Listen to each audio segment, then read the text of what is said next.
Donc,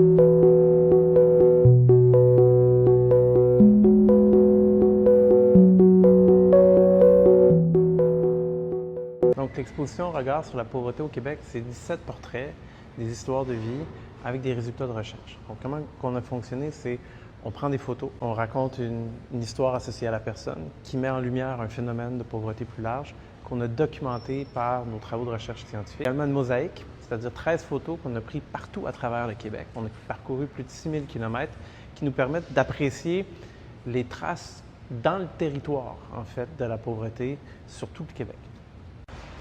J'utilise la photographie en recherche essentiellement parce qu'il faut qu'on apprenne à compter des histoires, nous les chercheurs.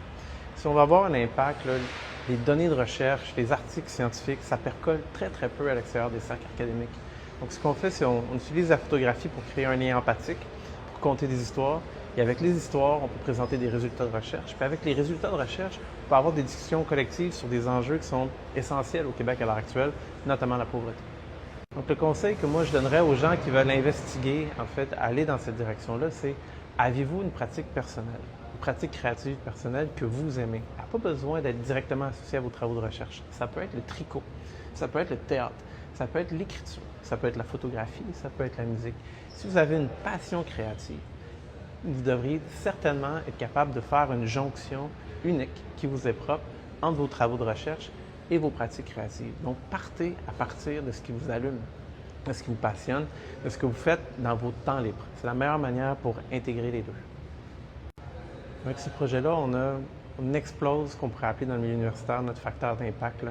Au lieu de publier 3-4 articles scientifiques qui vont être lus par un cercle très restreint, on joint plus de 70 000 personnes.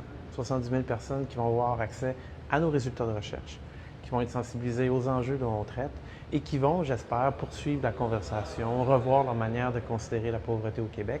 Et ce buzz-là, en fait, cet intérêt-là, nous permet également d'aller rejoindre des publics qui seraient très peu concernés ou peu interpellés par nos résultats de recherche.